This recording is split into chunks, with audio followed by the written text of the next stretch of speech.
The stage is set. When I whoop this man, I want to be declared by all as the greatest of all time. That's right. Because the stage is set. I'm 32 years old. My legs are gone. This man is strong. You talking about how great he was, and now we're going to see.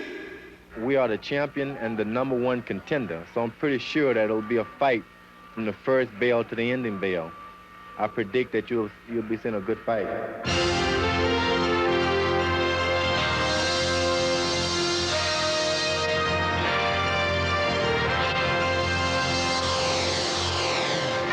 He was the undisputed heavyweight champion of the world, who also possessed a well-earned reputation as a fierce knockout artist. The challenger had won the title at age 22, been forced into retirement, but still called himself the greatest. The two would meet in the heart of Africa, and today we'll take you there to relive a storied chapter of boxing history. The fight that would become known as the Rumble in the Jungle is the subject as NBC Saturday Sports Showcase brings you the premiere of The Greatest Fights Ever.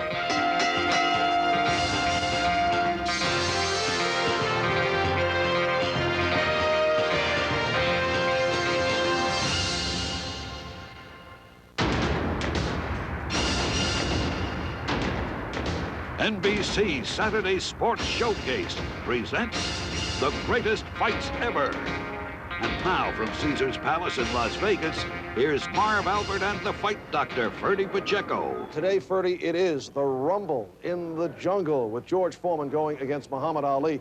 Now, last year, we took a close-up look at Clay Liston. That was the first time they met in Miami back in 1964. And you think back, there are a number of parallels between that fight and Cassius Clay, now Muhammad Ali, going up against George Foreman. Well, one thing that was different was that in this one, Ali was the old man and Foreman was the young one. But the rest of the parallels hold, and the main one was that Ali was a 5-to-1 underdog to get beaten by what boxing experts called the unbeatable George Foreman. Yes, Foreman, at the time of the fight, was considered to be the indestructible force in boxing. I think that Muhammad, like Joe Frazier and all these guys at this stage, can only do what I let them do. And I'm not intending to let them do much.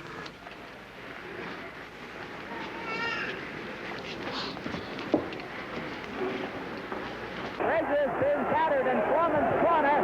Joe's about to go down. He does. He goes down. Joe is down for the 6th time. Every time I've entered the ring, I've been 100% ready to fight, in the best of conditioning. I've never entered the ring out of shape. Never will. I think that Ken Norton is the beginning of a lot of big things for me in boxing.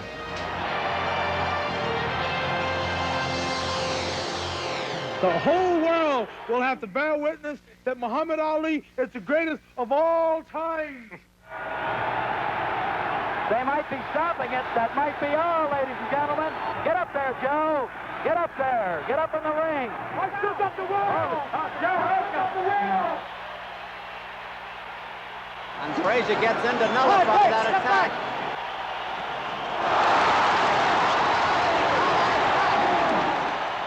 I danced 12 rounds with Joe Frazier. The 11th and the 12th round I came on through. The Ken Norton fight that pulled me out. The 11th and 12th round I came on through. I'll dance every minute, every round. And I want George Foreman for men and this man over here, Henry Clark, the #6 contender, to go back and tell the man to be ready for a dance. Dance! Are we gonna dance? Dance all night long. Are we gonna dance? All night long. Are we gonna dance? All night long. Are we gonna dance? All night long. Yeah, let the man We say came to Africa to dance. Let the man talk. Once again, Muhammad Ali found himself in great demand. The WBC and the WBA mandated the fight. The public certainly wanted it, and the media clamored for it. All that was necessary was one man to put this together. Both Muhammad Ali and George Foreman were guaranteed $5 million apiece. Now, here comes Don King, at the time completely unknown, into the picture. How does he put this all together? Well, he had to have a great deal of luck to find an emerging African nation who was willing to put $10 million up for recognition. That he found in Zaire. Then he went to George Foreman and said, I got the money, and I got Ali to sign. That's kind of half-truth. And George said, well, go see about Ali. He went over to Ali and said, I got Foreman and the money. When the smoke all cleared, he seemed to have $10 million in the bank and both fighters' names on a contract, and the fight was on. If Muhammad Ali want to fight me and the promoters are willing to put up $5 million, to be honest with you, I'll fight 20 Muhammad Alis at any given date for $5 million. Well, he says now he can stick and run and beat you.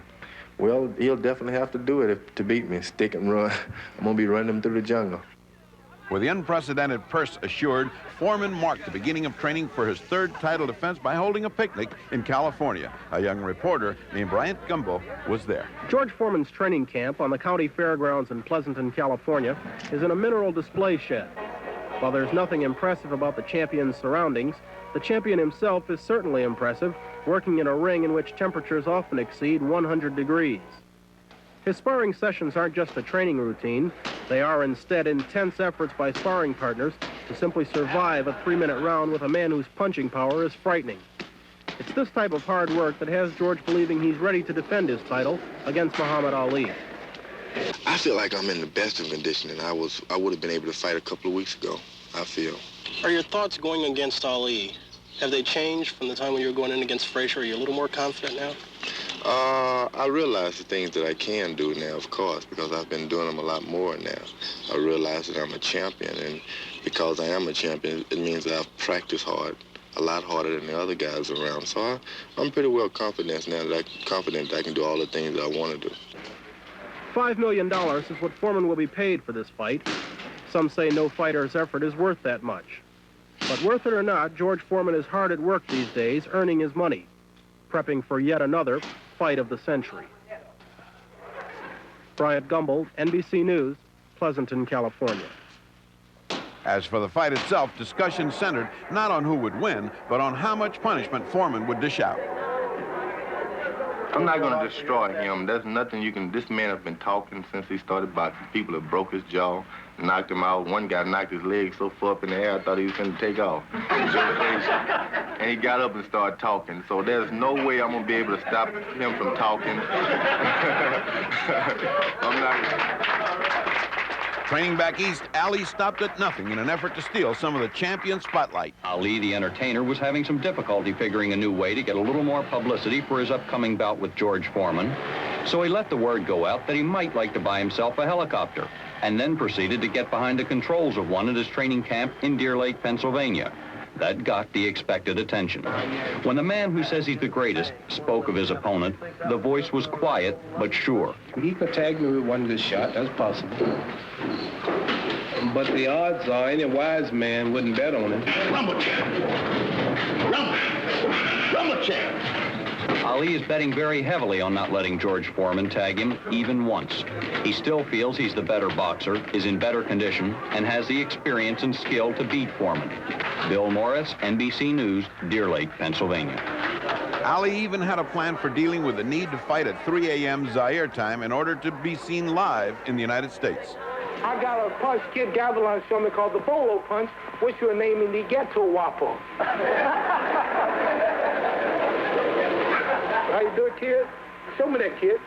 George shows it right. See? We'll try it again. I got you. Now, we will name it the Ghetto Whopper. The reason it's called the Ghetto Whopper is because the reason that punch is called the Ghetto Whopper is because that punch is thrown in the ghetto at 3 o'clock in the morning.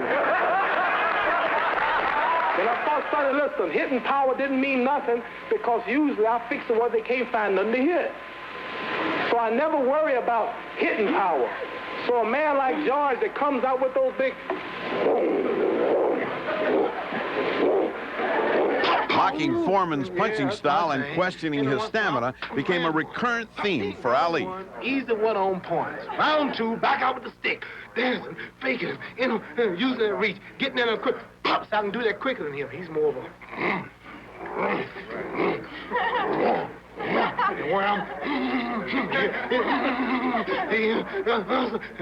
Seven, eight rounds to be puffing. He'll be breathing. I'm a 7-8 round man. I'm used to going 12 rounds. That's my thing, dancing and sticking. I'm not boasting, you all. Don't say I'm boasting or I'm a cocky fella. I'm just talking the truth.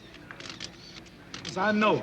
Fighters know when fighters are in condition. That's right. Fighters know when fighters are in condition. Right. Il n'y a pas de combat lorsque le combattant n'est pas dans ces conditions. The press knows when we are in condition. That's right. See? Tell The press knows. Can't hit the butterfly. The press knows. Can't hit the butterfly. Well, Ferdy, as Muhammad Ali's longtime physician and cornerman, you were there 16 years ago, and Ferdy revisited Zaire recently.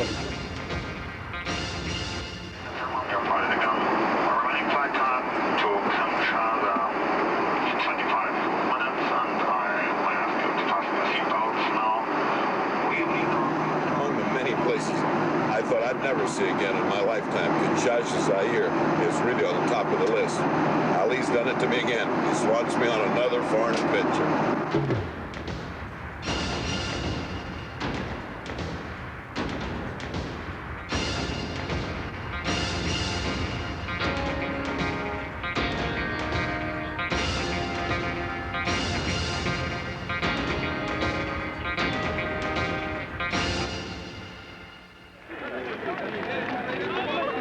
The Ali Circus arrived in Africa about 2 weeks before the fight. Thousands turned out in the hopes of catching a glimpse of Ali as he made his way into the capital, Kinshasa.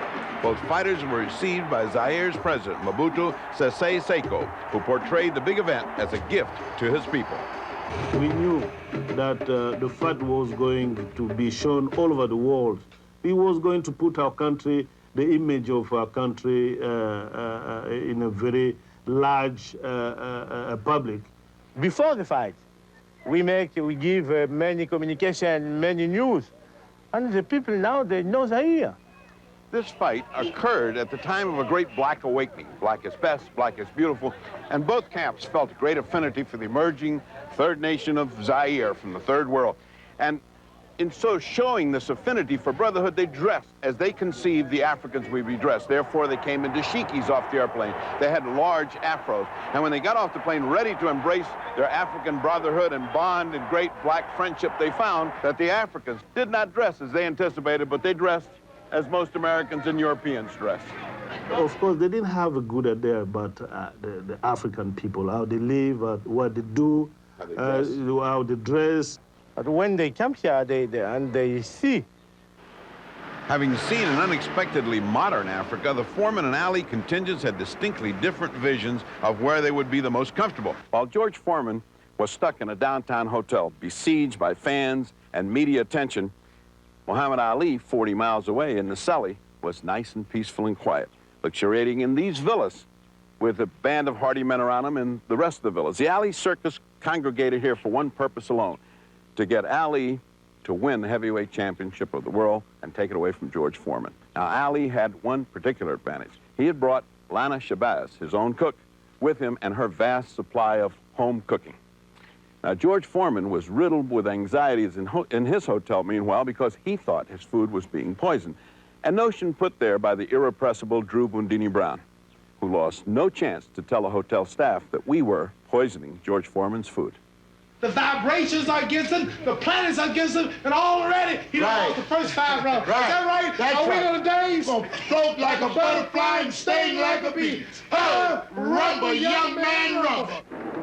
Despite Bundini and Ali's best effort at psychological warfare, Foreman appeared oblivious to their bluster, mainly because although both fighters trained in the Celly, they rarely saw each other. Reverent crowds gathered to witness Foreman's daily workouts, which were highlighted by the booming punches unleashed on his sparring partners. As the champion's entourage made the hour-long trek back to town, Ali's sessions would commence. No hushed atmosphere here. African drums accompanied the challenger's every move as he trained with a nearly religious fervor for his chance to regain the heavyweight title. Preparations of a different sort were underway in Kinshasa as Mobutu's new sports stadium was readied for the expected crowd in excess of 60,000 fight fans and civic-minded citizens of Zaire. Except for a small VIP section, stadium seating was non-existent. No seats, no tickets, no ticket numbers, no seats. So the tickets were ordered anyway from Philadelphia, and 3 or 4 days before the fight, the tickets came in. Major crisis. President Mobutu's name was misspelled. Back went the tickets to Philadelphia, And it turned out that that crisis was solved by an even bigger crisis. Some things happen, and happen, they always happen when it's best. Well, Sparring less than a week before the fight, Foreman was cut above the right eye. As his handlers, Dick Sadler and Archie Moore, examined the damage, it was obvious that the showdown would have to be postponed for at least 1 month. Pull that ice on you. It stops up on the coagulate the blood. Ali was despondent at first. Everybody's here, the world is here, the biggest event in all history. People are flying. At this moment, we're talking plane loads on the way here. Cameras are here, technicians. The world is sold out all throughout Venezuela, Peru, all throughout Mexico, Africa, England. Tickets are sold and all the money's got to be refunded. It's just a big mess. And I just wish we could do something. Bring Joe Frazier over.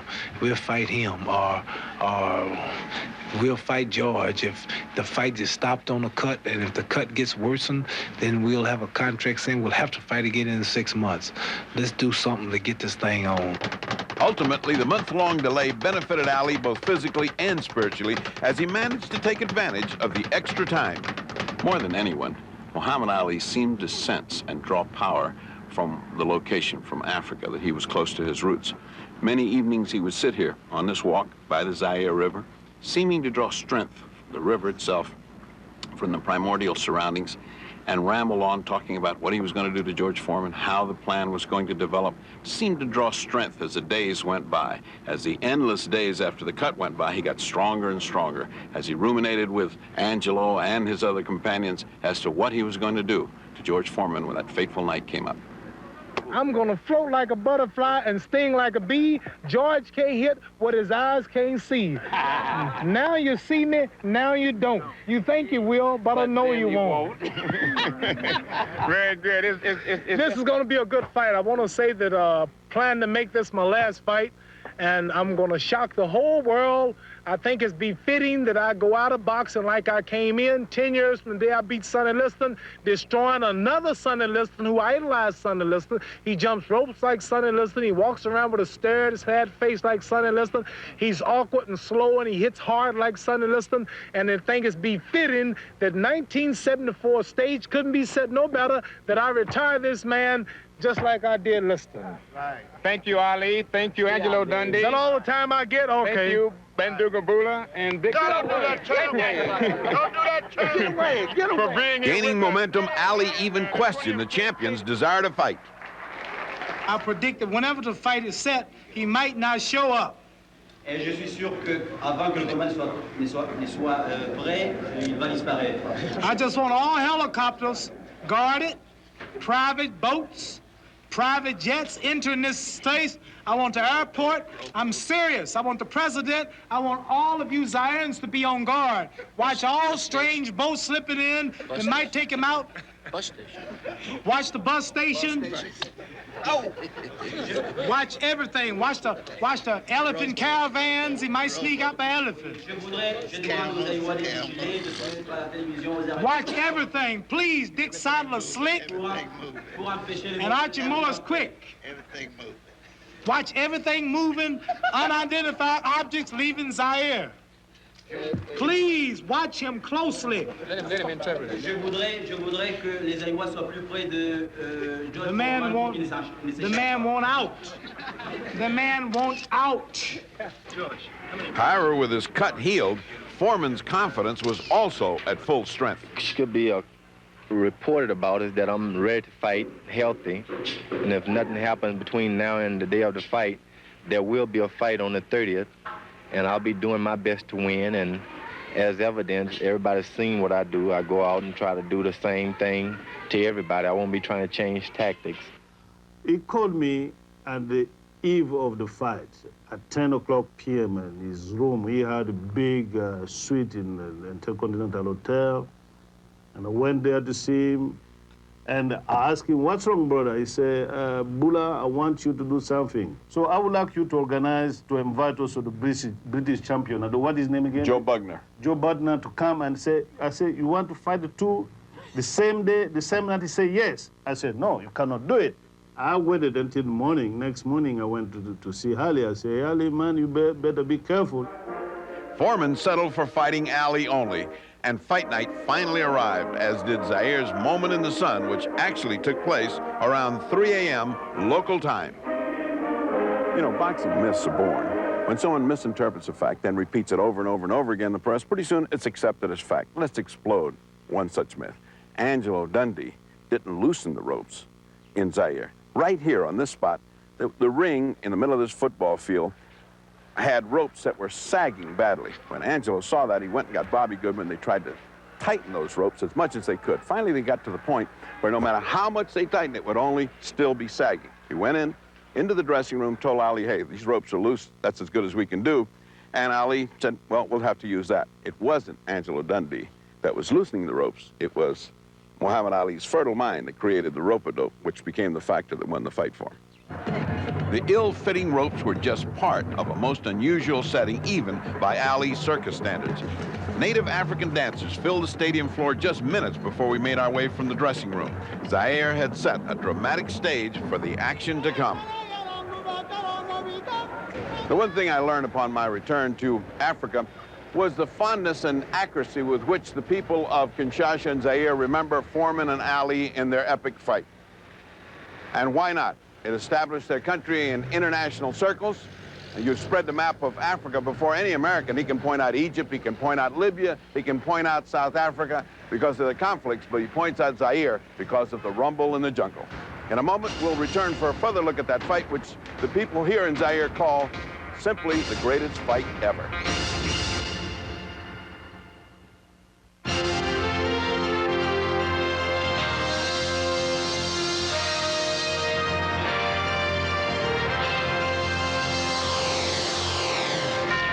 Greatest Fights Ever continues from Caesar's Palace in Las Vegas. Here again are Marv Albert and the fight doctor, Ferdy Pacheco. Well, the fight doctor has made it back unscathed from his return to Zaire. And your visit, I would think, brought back a host of memories. Memories, yes, but mostly of the characters that were there. This was the Ali Circus, the first string, the hardened veterans. Just the real hardcore Ali Circus was in Zaire. This was a real Rose Gallery. Yeah, they were, and as these guys became more important, C.B. Atkins was a guy whose main credentials, aside of being an advisor to Herbert Muhammad, was that he'd been married to two successful singers, Sarah Vaughan and Della Reese. He all of a sudden, the day of the fight, gets an idea that I shouldn't shoot Ali's hands with Novocaine. Ferdy, wait a second. What is this you say about you shot up Ali's hands? Yes, from the time he came out of the retirement of 3 years, his hands were very sensitive. He had bursitis of each knuckle. In order for him to punch with impunity, by that I mean that it didn't hurt when he punched, I had to numb it. Just as a dentist numbs your gum, I had to put Novocaine between each joint and a little cortisone so that the inflammation would be reduced afterwards. But I had to do that for each and every fight. The objection was that they thought that that slowed his punches down, or he didn't feel the punches. Nobody but Ali cared about that, and Ali did care, so he got shot up. So, in that matter, Ali's hands were ready. Foreman's cut had healed. It was now finally fight time. And here's how it sounded that night. And here comes the Ali people out of the dressing room, and all of the questions will be answered. This is an awesome power of George Foreman against the varied boxing skills of Muhammad Ali. It's age against youth. The experience of Muhammad Ali against the youth and brute force on blinding speed. You can hear the band beginning to strike up in the background as Ali moves to the ring. This is what Muhammad Ali lives for. This is the man's life. This may be a historic event. Muhammad Ali coming into the boxing ring for the last time. Should Muhammad Ali retire, this will be, what you're seeing now, a very historic event. Should Ali win the title tonight, it definitely is an historic event because he will have to definitely go down in the history of boxing as one of the all-time greats. His handler, Angelo Dundee, brings him in. And there you hear the sound of Ali Boumaier. That's what the local people say. And you can see Ali is getting a standing ovation from some 70,000, we estimate, in attendance here as he dances behind the American flag. Muhammad Ali will be gloved in the ring, as will George Foreman. How about it, Jimmy? Any thoughts on what it's like for an athlete to go into the field of battle? It's tremendous pressure, Bob, you know, no doubt about it. But I think along with the pressure, there's a great feeling because it's like once in a lifetime you can do something that's great that maybe no one else can ever do again. One thing that's very important as we take a look across the ring at Muhammad Ali bouncing around is Dr. Ferdy Pacheco, a physician, a man that certainly has the ability to help the aging former champion Muhammad Ali should he get in trouble. And of course his handler, a man that's been with him all the way, Angelo Dundee. I have to give the corner strength to the Muhammad Ali group based on the just sheer fact that George Foreman was cut. There's a possibility that he could be cut against. Ali has lashing, cutting type punches. He's got tremendous speed in his hands, still has good speed afoot.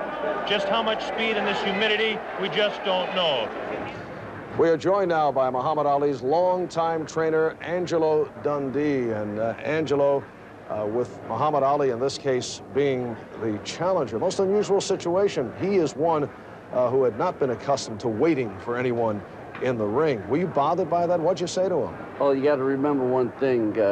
Throughout Ali's career, bizarre was normal. We never worried about things like that. It was a little thing, and you play it down, you handle it, no big deal. So I have a little more time to warm him up, you know, give him a little shtick about the guy scared to death. They can't drag him out of the dressing room. You know, you come on with stuff like that. And it's strictly an ad lib, and nothing like that ever bothered me, thank God. And you know, Muhammad trained me. He made me a heck of a man that I got patience, nothing bothers me, and this is what life's all about.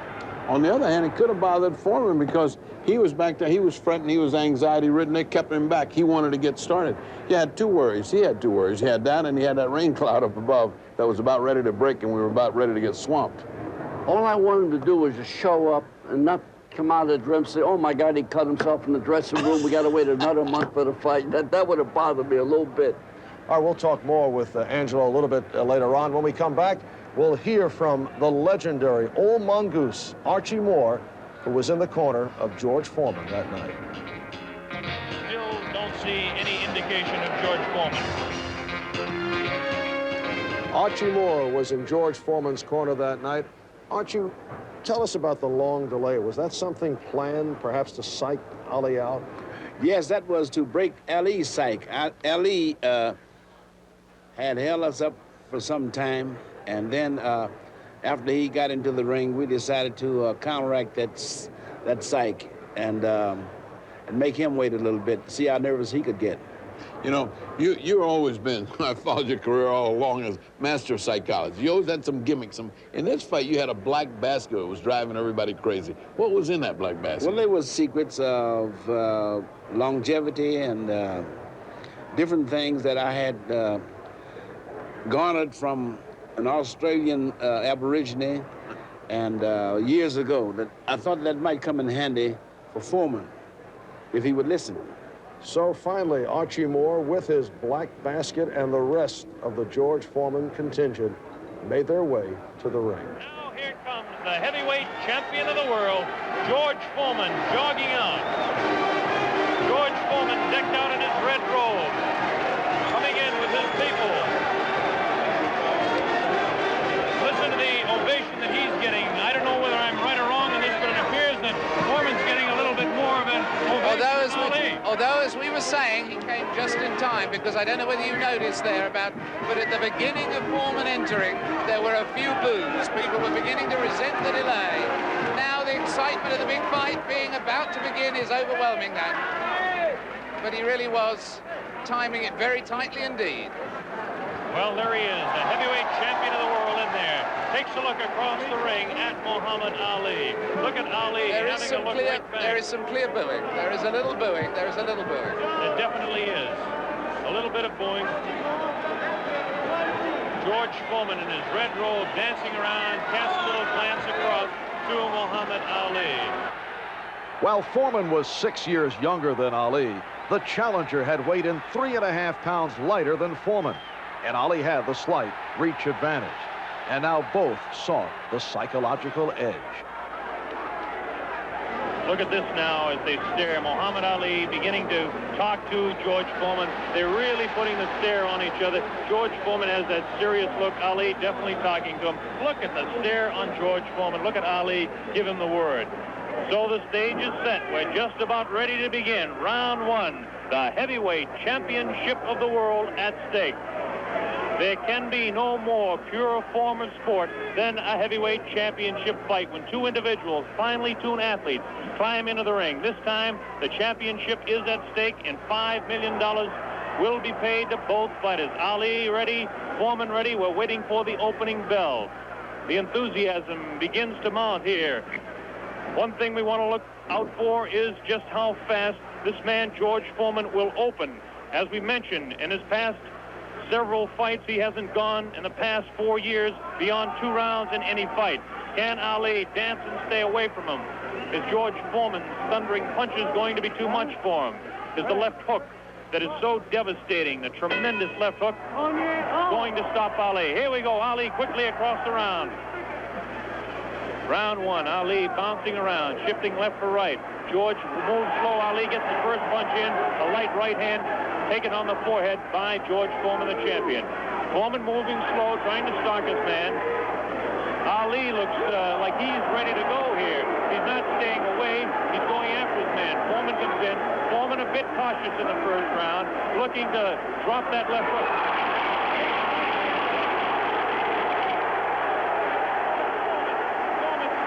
Man to the far corner. There's that left uppercut and jab to the body of Muhammad Ali. Ali tries to hang on to the head of George Foreman. Foreman dances now. Moves Ali with a right hand lead again. Has Foreman slightly confused with that right hand lead, which I haven't seen too many times before. Ali certainly dancing, slipping punches, sliding around both ways. Foreman's idea is to back him off into the corner, and when they get tight, to wail away with that vicious hook to the body of Muhammad Ali. Ali lashes out with a light left. A straight right hand. Forehead up close. George Foreman. George Foreman again takes a light left inside as he tries to work to the body of Muhammad Ali. That's Ali on your right. Foreman on the left. A wild left hand thrown by George Foreman. Taken on the side of the head of Ali. The pace is tremendous in round one. George Foreman with his face to you. Ali to the left. Ali tries to tie him up. He's leaning on Foreman. Foreman with a vicious uppercut misses. Ticketed for the head of Ali. Ali stands back, ties his man up, leans on the rope, tells him, whispers in his ear, taunting him. So far, Ali looks pretty impressive in round one. This Foreman throws a light glancing blow, ticketed for the head of Ali, but goes over the shoulder of Muhammad Ali. Ali shifts right, bounces left, takes the light left on the side of the head. Wild left hand thrown on the side of the head of Muhammad Ali. Look at the referee, Zach Clayton, having his problems. 1 minute left in round number one. The heavyweight championship between Muhammad Ali and George Foreman, live via satellite, direct from Zaire, Africa. That punch did no damage. That one did. 2 wild right hands taken on the side of the head of Muhammad Ali. Ali continues to try to tie his man up. Zach Clayton separates him. Wild left hand, vicious hook. There's a real strong right hand just underneath the heart. And Muhammad Ali is taking some punishment now. About 25 seconds left in the round. Ali, face left, throws the straight right hand. That right hand lead has George Foreman slightly confused, but a straight left jab thrown by Foreman has Ali in the corner. Ali dances back, hangs on. What a tremendous, tremendous pace in round number one. The hook to the body of Muhammad Ali. Zach Clayton, the referee, separates them. About 8 seconds left in the round. Round one, Foreman and Ali, ending round one.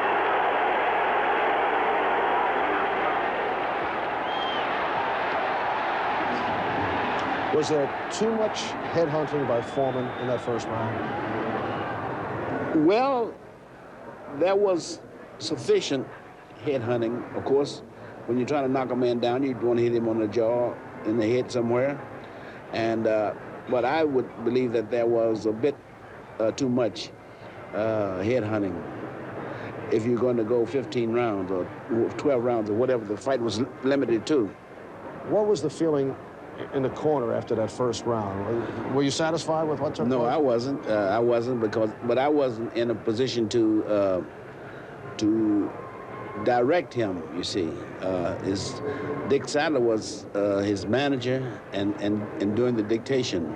And I was only watching and advising Dick. And I advised Dick to tell George to hit Ali with short uppercuts to the body with both hands. Are you saying that you would have liked to have seen them listen to you a bit more? Yes, that is what an advisor is for, to give advice. Right, and you're saying they weren't listening to the advice. Somebody wasn't listening. Here we go, round number 2 to determine Ali get off his stool in between rounds. George Foreman sat down all the way. Ali with a back up against the rope. He's talking to Foreman still. Ali tries to tie him up. No real damage done in that exchange at all by either fighter.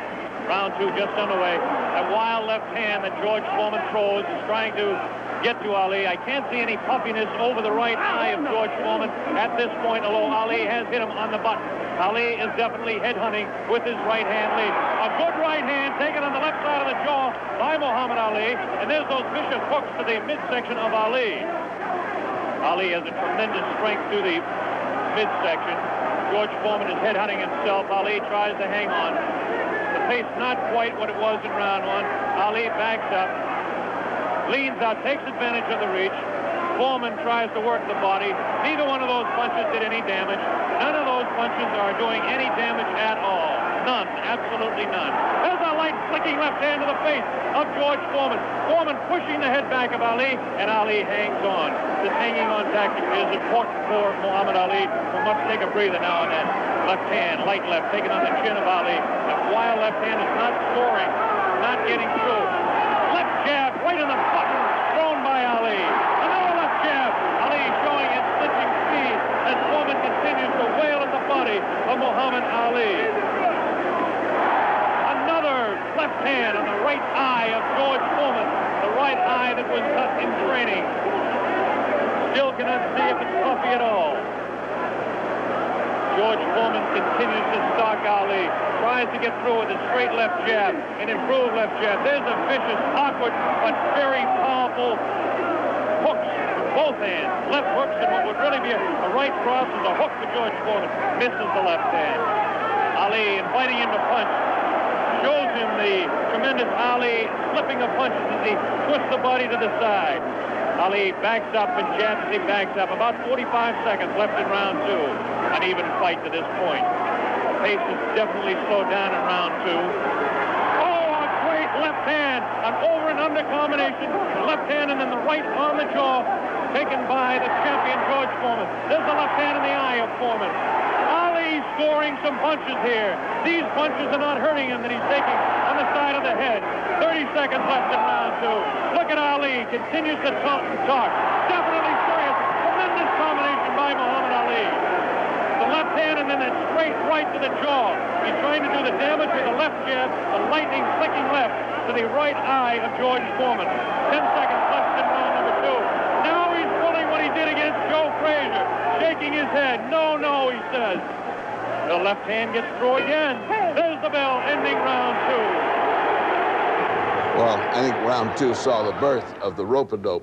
But I think all I can remember was you and I and everybody screaming as loud as we could, get off the ropes, get off the ropes. We didn't know that Ali was not getting hit that hard and that he was causing some damage. Remember what you were thinking about when he backed up there? What steamed me up the worst was in our corner. I tried to slap him off the ropes because I was scared to death he was going to fall out of there. I thought our guy going to wind up being a dope just laying there.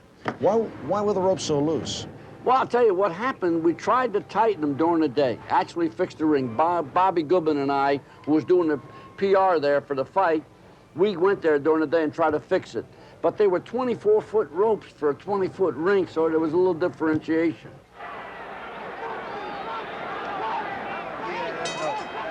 We were able to observe a little bit of puffiness under the left eye of George Foreman, the left eye, not the right eye.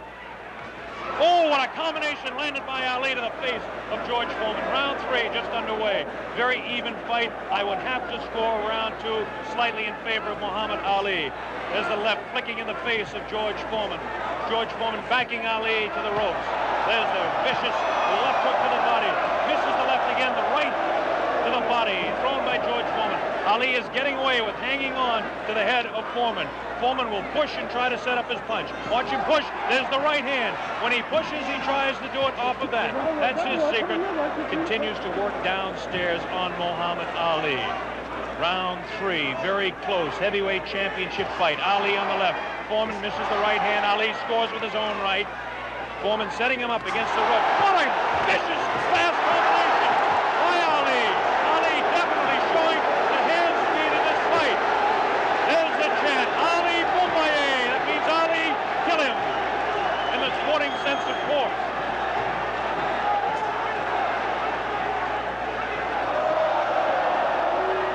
Ali making Foreman look a bit awkward. That punch did no damage again. Ticketed to the head of Muhammad Ali. But that punch did.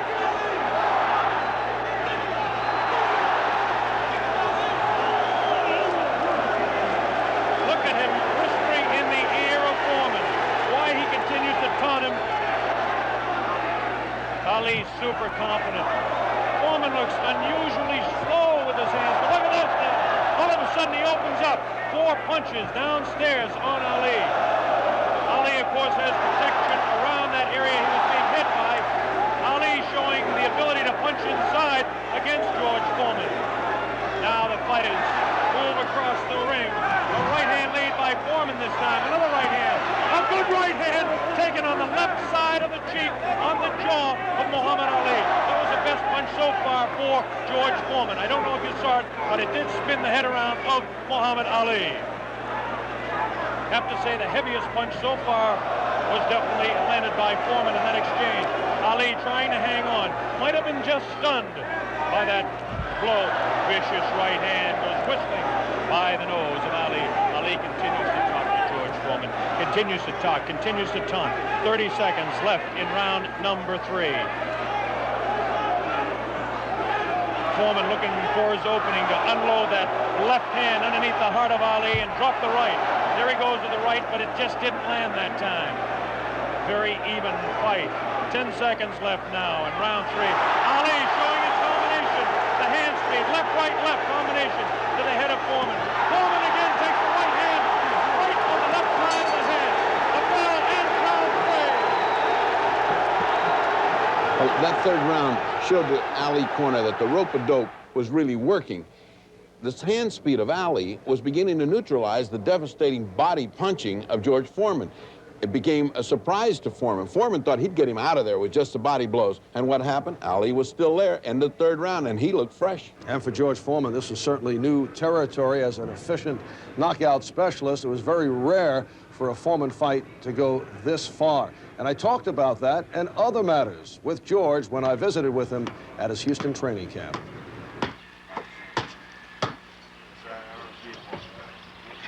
When you're young like that, you've had so many knockouts, you don't want to win by points. You want to knock them out. And if I had to do all over again, I'd just win the fight on points and don't worry about it. If he didn't want to come out in the middle of the ring, forget him. You don't want the championship of the world, that kind of thing. Why did you take a chance on Ali? That was a very dangerous fight for you to take. Well, it's real simple. $5 million. Everybody should take a chance for $5 million at least once in their life. So it was strictly the financial consideration. And not only that, but I had beaten everybody that Muhammad Ali had lost to. He was whipped by Kenny Norton. I knocked Kenny Norton out easily. And of course, I got Joe Frazier, who had dropped Muhammad Ali. So it wasn't like he was going to be a great threat to George Foreman. So you were very confident going in. Overconfident, as a matter of fact. What would you do differently if you could Well, of do course, it again? I've learned how to fight better now, and there's a way of fighting styles like Muhammad Ali. He had nothing to lose. He fought just like your initial bums, just lay on the rope and take a whipping. That's normally what a bum would do. But this time, he did it with character. He said, hey, I'm going to weather this storm. I'm going to whip George Foreman. Did the rope-a-dope surprise you? Not at all, because normally when I fight a guy, that's all he can do anyway. It's just get on the rope and just hope that he doesn't get hurt. And if you happen to lay on the rope and George Foreman become a dope, you win the fight. Are you saying George became a dope? Yeah, I lay on the rope and just like a dope kept hitting him. I would say George is rushing himself too much. He needs to take his time, watch what he's doing. Here we go, round 4. Muhammad Ali looks to be the fresher of the two at this point. This is the furthest that George Foreman has gone in a fight since 1972. He's in the 4th round against Muhammad Ali, the dancing master with tremendous hand speed. The left hand scores again. Foreman looking for the opportunity. Has a tremendous look of determination. Staggered! Foreman staggered! Definitely! Right on the button! Right on the jaw of George Foreman. That's probably the hardest Foreman has been hit since Gregorio Peralta opened his eye in the first fight. Another right hand taken on the left side of the head of George Foreman. Foreman's face beginning to show signs of puffiness around the right eye, but below the right eye. Wild right hand thrown by Foreman misses the intended target, the jaw of Ali. Foreman tries to score. Ali ties him up in tight. Zach Clayton doing the job separating the fighters. Ali rifles a right to the head of Foreman. Foreman tied up. Ali is getting away with it, tying his man up. As Ali facing him, Foreman, the strength in his back, you can see as he tries to work downstairs on Ali. Ali hanging on and continues to get away with it. Ali looks a bit concerned, but what would you expect in there against George Foreman? Foreman not scoring these punches at all. Light pouring punches, unusual for George Foreman. Maybe the heat is getting to George Foreman, as his leg at that point looked a bit on the rubbery side. Ali scores a light combination there, but no serious damage done. Both fighters beginning to show signs of a little bit of tiring now, and you have to expect it with the temperatures close to 80 here in Zaire, Africa. Neither one of those punches were damaging to the body of Ali. George Foreman's legs look almost weary now. Does not look strong in the legs to me at all. Right hand missed. The second one just clipped Ali in the back of the head.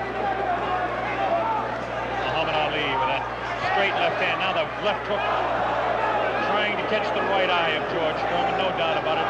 Ali hanging on behind the head. Foreman hasn't been able to push Ali off and set him up. Misses the right hand. Ali is definitely confusing him. 30 seconds left in round 4. Foreman continues to come on. Ali backs up. Not as much circling as we expected. Ali hanging tough, not coming in and moving out. Left hand misses, goes over the shoulder of Ali, and again Ali hangs on. Zach Clayton, the referee, separates the two fighters. There's the vicious knock. No real serious damage done. Ali is getting his hand up. The wild left by the jaw of Ali. Look at Foreman's face. He does look tired. He doesn't have the bounce in his legs. Misses again. The bell ends round 4. George Foreman and Muhammad Ali. Now, Ferdy, at this point of the fight, in Ali's corner, were they mystified that A, the rope-a-dope was being used that frequently, and B, that it was that successful? Well, high anxiety, I think, is how you can characterize it. We were so scared that one of those thundering punches would land on Ali and knock him out, or at the very least that they were wearing him out, that we couldn't see what was actually happening. We just couldn't believe that Ali was taking advantage of the opportunity given by these wide punches of George Foreman. George was punching just like Ali's nickname was, the old washerwoman. These wide punches were swinging in, as you can see. That left us causeway right down the middle of the pike to Ali. Watch Ali in these subsequent rounds. He takes advantage of straight right hands, right from the shoulder. Those hurt like heck when you're coming in, multiplied by the fact that Foreman's coming in. Double jabs, right hands. He was stunning, actually setting back George Foreman and getting him dizzy. And all the while, he was talking to him and confusing and bewildering him. All right, let's watch round 5.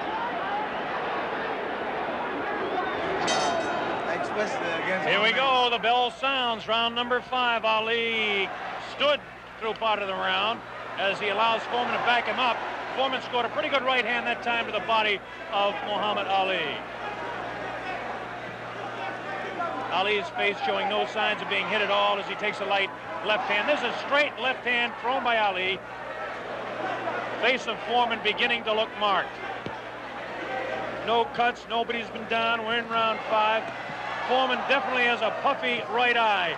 Straight left hand taken by Foreman. Ali continues to talk to him. Foreman trying to back Ali up and really throws the right hand in the body of Muhammad Ali. Doesn't seem to bother Ali as Ali stands on his toes, works downstairs, goes downstairs. Good left hook by Ali, good left hook by Foreman. Again, the right hand of Ali is going to the left side of the face of Foreman as the infighting is really better for Muhammad Ali, upstairs anyway. Careful, careful, careful. Here's some real good shots to the body thrown by Foreman. Foreman on the left of your screen, Ali on the right. Ali leans up against the ropes. Right hand taken on the gloves by Ali. There's a real wild right hand taken in the back of the head of Ali. Foreman with a wild right again. Ali looks like he's trying to rest in this round. His punches are not doing any damage, though. Vicious right thrown to the body of Ali. Wild right misses the head of Ali. The left taken on the glove of Ali, the right glove. Foreman pouring.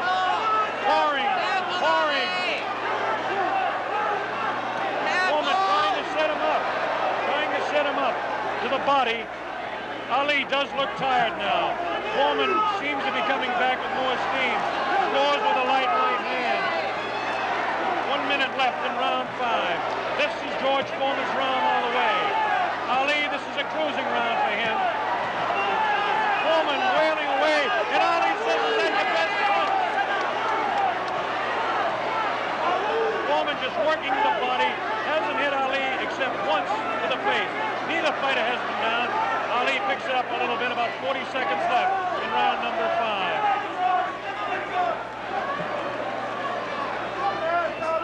Good twist left, the combination by Ali lands in the head of Foreman. Foreman with that right. Ali's going to good pass, a good right, backs up Foreman. Backs him up in his back. Foreman setting her. Foreman tries to look. Ali's thrown to the right.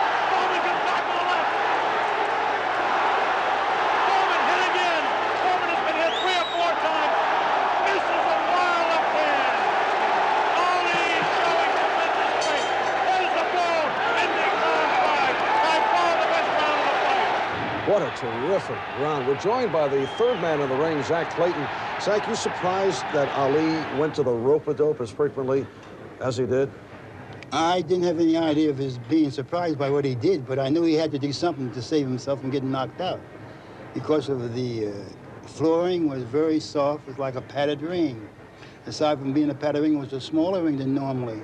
The average championship fights 20 to 24, 22 feet squared. This was about 16, so by having the padding on the floor, Ali couldn't dance like which is part of his fighting. But combined with that, he did the psychological warfare of keeping talking to George, and that blew George's mind. Tell us what he was saying. All right, let's say starting the second or third round when he went to the ropes, or fourth or fifth round when he went to the ropes, and laid on the ropes. He was calling Foreman all kinds of names. Any name of ugliness you can think of, he called him. And that irritated Foreman that much more. And he was pounding that left hand in Ali's kidneys and ribs cage. And in the last round you saw where he was throwing continuously left hands. And the left hand was really getting in, hurting Ali to the extent that how much could he take?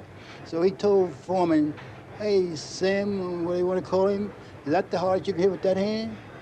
So Foreman stopped hitting him with the left hand, started hitting him with the right hand. That saved him. Foreman say anything back? He didn't say anything during the whole entire fight. Not one word. All right, Zach, let's move on to round 6. I must say I don't understand those tactics, Joe, of staying on the ropes and letting him hit it. Well, what he's doing, he's using the old pro skill on George. And George falling for it. George, if you remember when I fought him in 70.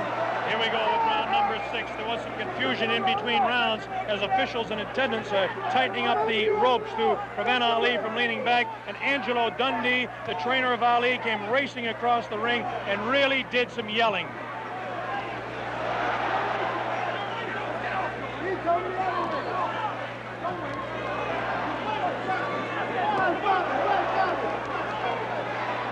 They're still screaming back and forth about the ropes, whether they want them tight or loose. Zach Clayton separates the 2 fighters. Ali goes headhunting again. Oh, a great left hand taken on the face of George Foreman. Ali scored 3 in a row that time. Foreman's right eye looking to be closed. Ali has tremendous look of confidence on that face. These punches are landing, bouncing off the eye of the heavyweight champion of the world, George Foreman. Foreman has his work cut out for him.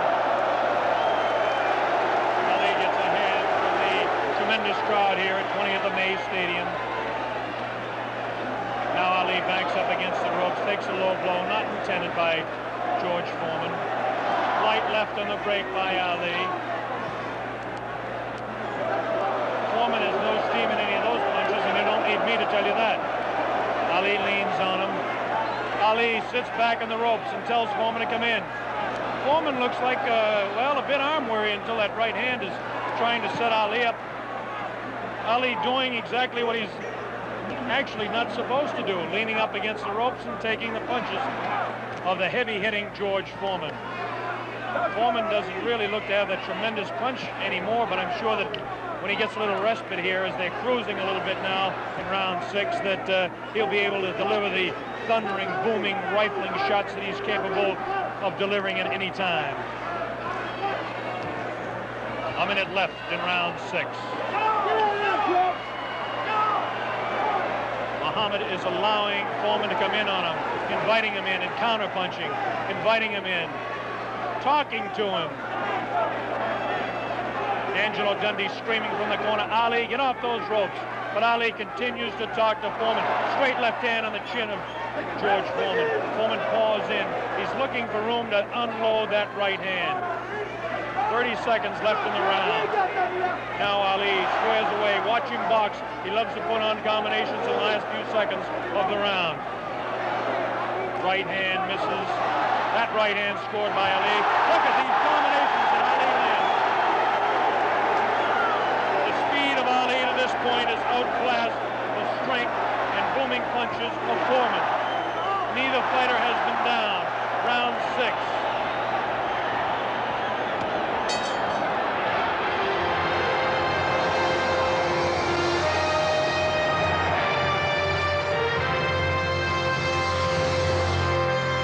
Angelo, we have now seen Muhammad Ali succeed with the improvised rope-a-dope for 4 rounds. At this point of the fight, are you now a believer?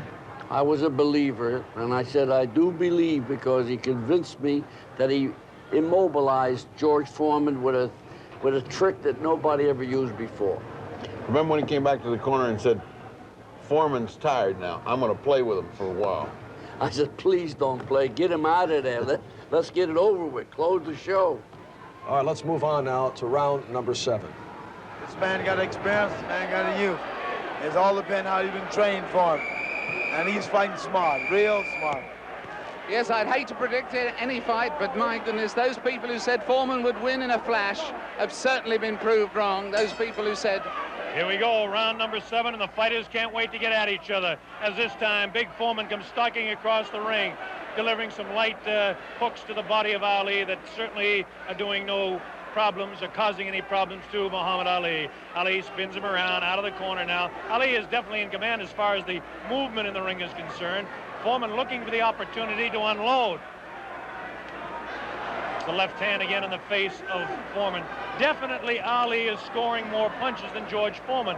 The punches to the body of Ali are not hurting him. They're not taking a toll. The man is in tremendous physical condition in that part of his body. Of course,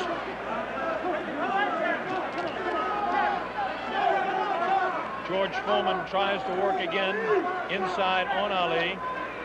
Ali pushes his hand away.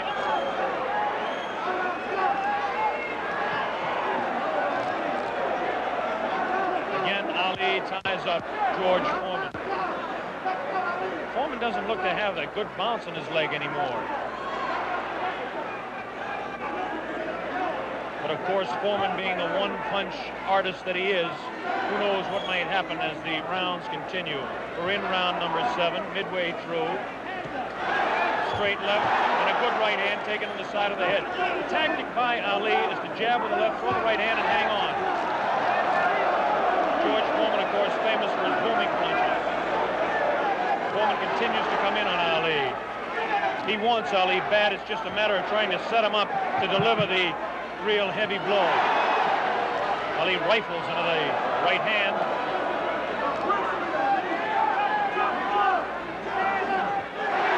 Ali's face is not marked. George Foreman gets in a pretty good left to the body that time, underneath the rib cage of Muhammad Ali. Punch was hard to see on television, but he did score a pretty good punch inside. Ali doing what he did to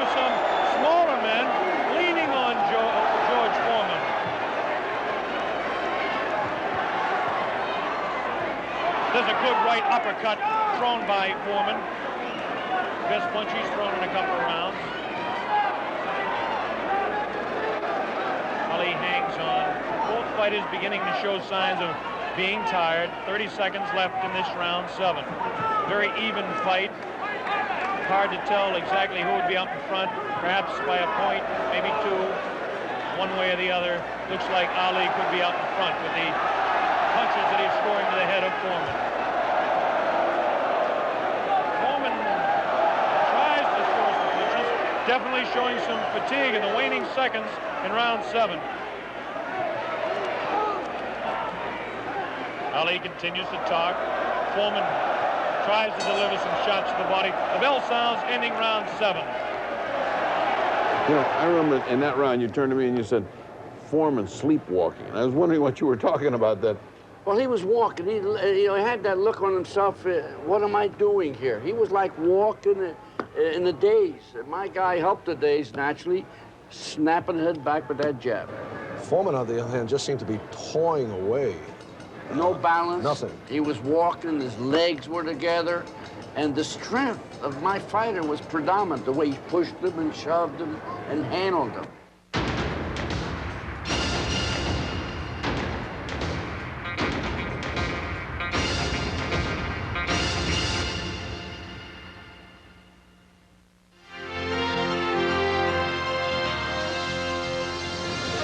Well, we've reached the halfway mark of the scheduled 15-round bout.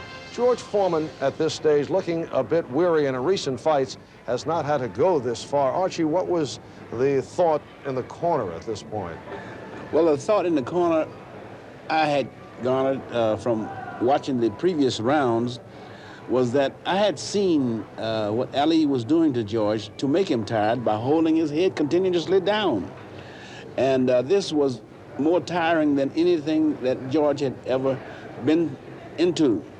And I said to Dick, I said, make him do the rest of his fighting on the infighting style, blast him to the body and around the kidneys. Don't go up top because Ali is holding his head down.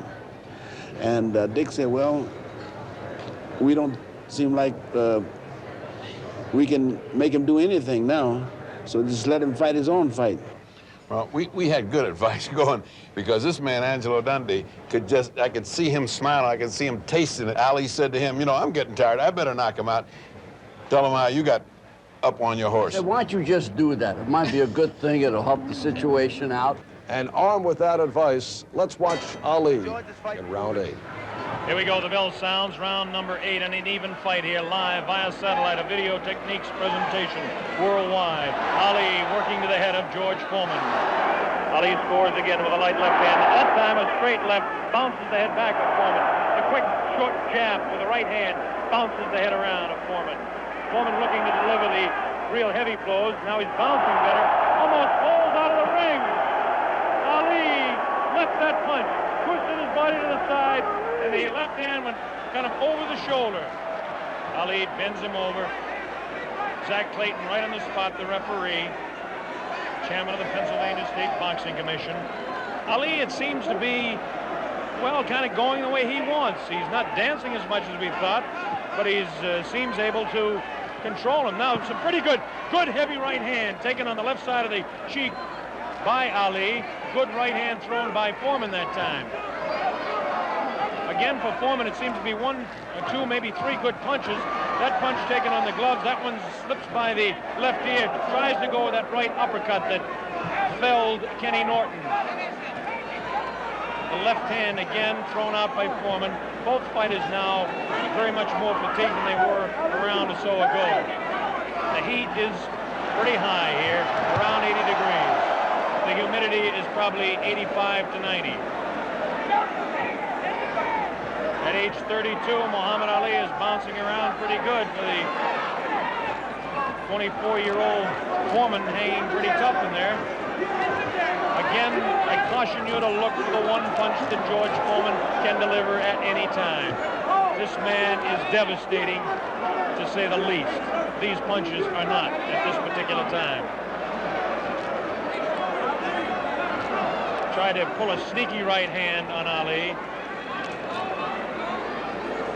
Ali hanging on, getting away with it. The left hand taken on the side of Ali's cheek. The left hook again on the side of the gloves. Right hand by Foreman was not effective. The right uppercut did bounce the head a little bit. His punches will not hurt Ali. Ali just takes him, protecting his face at all times, does Ali. Foreman throwing more punches now. Maybe this could be the tactic of Ali to let the man punch himself out. 30 seconds left in round 8. Very even fight. Ali, a sneaky right hand. Another sneaky right hand. This time he works over the shoulder of Foreman. This is the combination.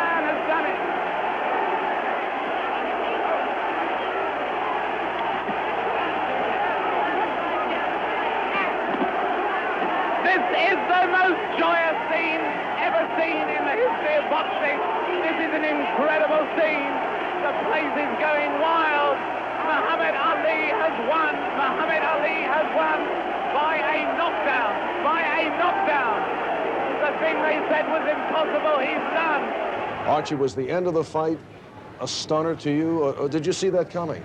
Yes, I saw it coming. I saw it coming from the first time Ali began to pull Foreman's head down, because I knew that he was going to tire him out. That was going to tire him out. See, and eventually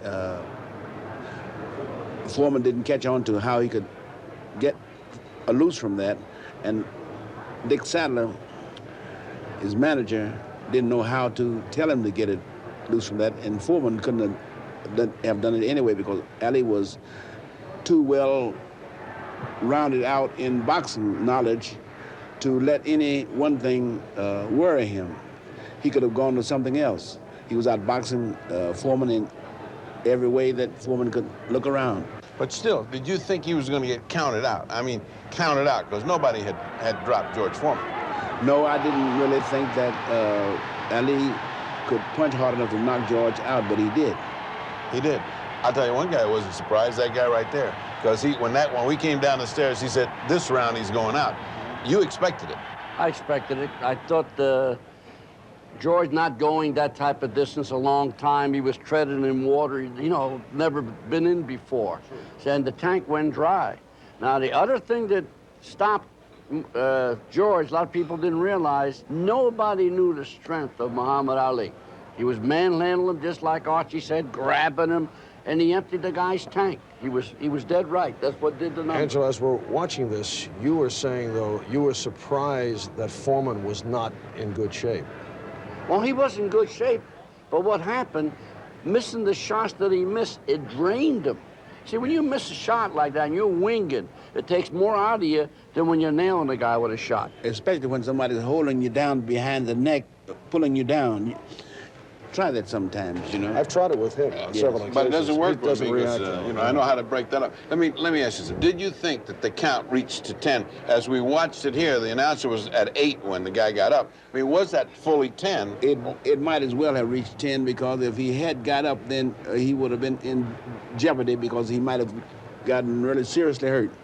I think he'd have fell down anyhow. We didn't time it anyhow. It may have been 14 seconds first. I think it was 14, at the very least. I'll tell you what did come out of this is the first time when the mob came in, was the first time that Ali thought of the new trick of sitting down in the middle of the ring so people wouldn't jump all over him. And that's the first time I've ever seen him do that. His attitude was, let me get away from these crazy guys. Now, you notice where I was, don't you? On the outside. That's the safest place. You were trying to take the gloves. That's what you were trying to do. Don't you worry, I got him. All right, when we come back, we will visit the victorious dressing room of Muhammad Ali.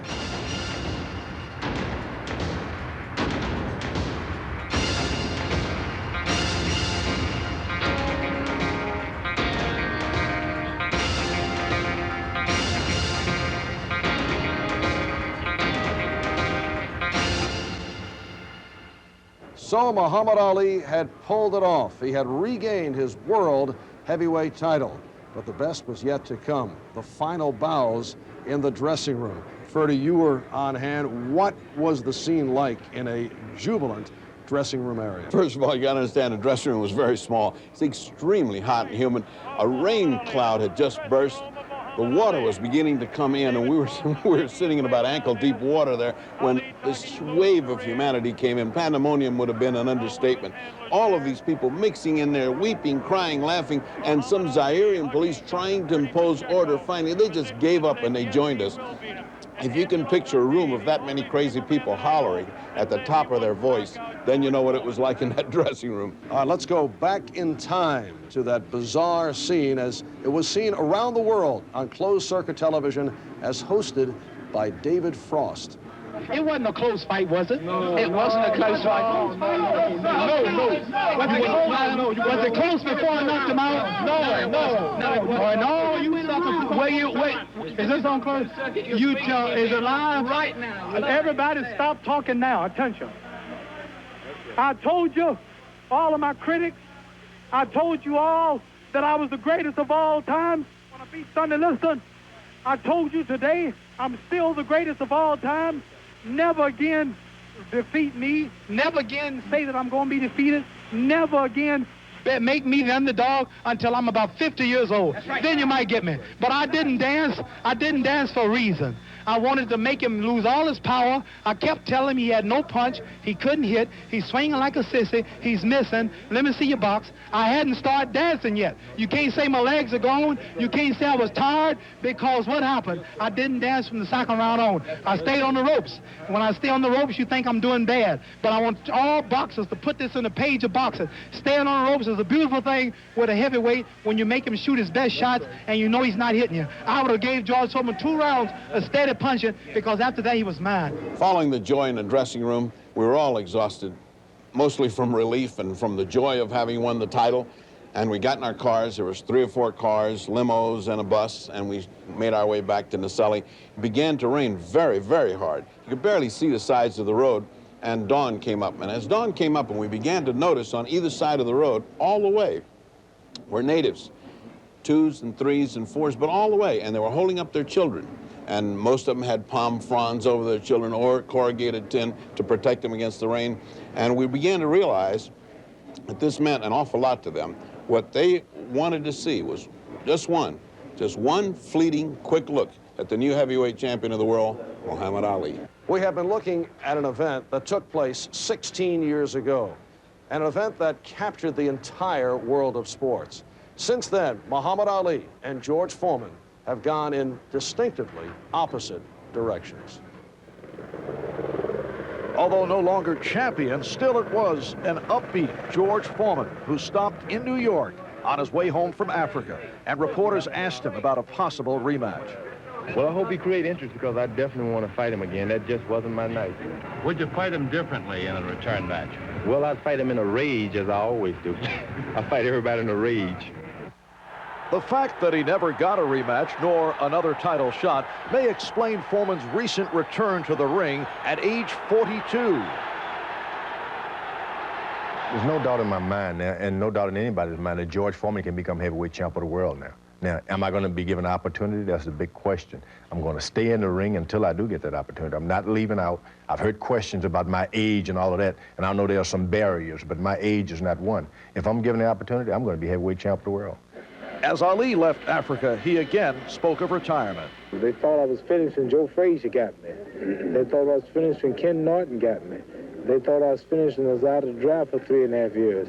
And they knew I was finished when I was signed for Foreman. So to get out on top, well invested, nice looks, still mentally well, first black fighter to ever do so. And this is a good thing, and I don't want to hang around just for a few dollars and slip up and end up getting cut or somebody else trying to beat me. But Ali continued in boxing until 1981 and is now plagued by Parkinson's disease.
just spit it right in there. Don't worry about it. Drop your hands, be sharp, change your angle. Give him that, hey, come on. And snap your punch. So you saw the